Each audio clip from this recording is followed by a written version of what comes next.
তাহাজ্জুদের নামাজে সেজদায় গিয়ে একটি দোয়া 10 বার পড়ুন, আপনার মনের সকল আশা আল্লাহ তাআলা পূরণ করে দিবেন।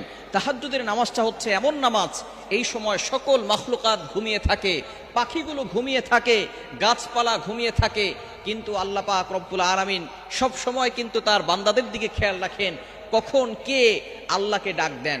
এই সময়টা আপনি নামাজে দাঁড়িয়ে যাবেন, ওযু করে নামাজে দাঁড়াবেন, কেননা মুয়াজ্জিন 5 বেলা মানুষকে ডাকে, হাইয়া আলাস সালাহ, হাইয়া আলাল ফালাহ, কাম টু দ্য সাকসেস, সফলতার দিকে আসো, কল্যাণের দিকে আসো।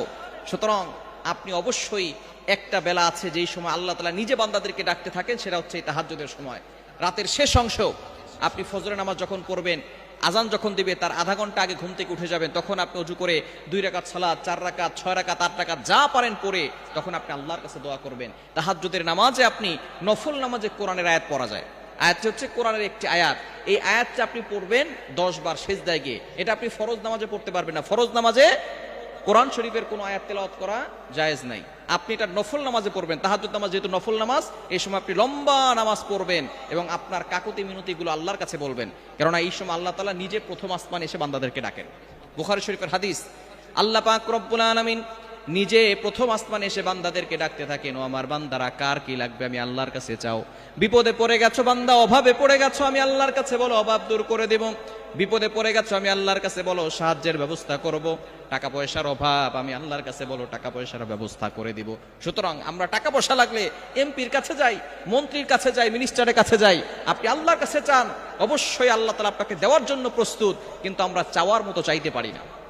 এজন্য আপনি তাহাজ্জুদের নামাজ যখন পড়বেন, সেজদায় গিয়ে সুবহান রাব্বিয়াল আ'লা 3 বার পড়বেন। এরপরে আপনি একটা দোয়া পড়বেন, কোরআনুল কারীমের একটা আয়াত, আল্লাহ তাআলা নিজে শিক্ষা দিয়েছেন দোয়াটি হচ্ছে 2 নম্বর পারা 10 নম্বর পৃষ্ঠা 10-11 নম্বর লাইন, সূরা বাকারার 201 নম্বর আয়াত।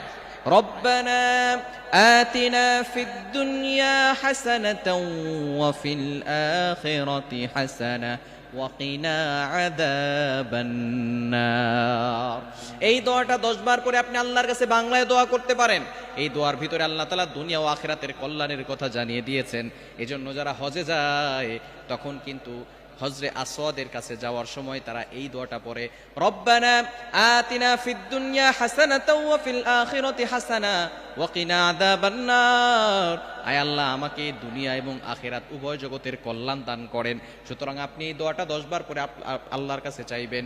আপনি বিপদে পড়ে গেছেন, অভাব দূর হচ্ছে না, অনেকের ভিসা হয় না, অনেকের মেয়ের বিয়ে হচ্ছে না, অনেকের সন্তান কথা শোনে না, যত ধরনের সমস্যাগুলো আছে সব সমস্যার কথা আপনি আল্লাহর কাছে বলবেন। এই সময় যদি আপনি আল্লাহর কাছে দোয়া করেন, আল্লাহ তাআলা আপনার সকল দোয়াগুলো কবুল করবেন এবং মনের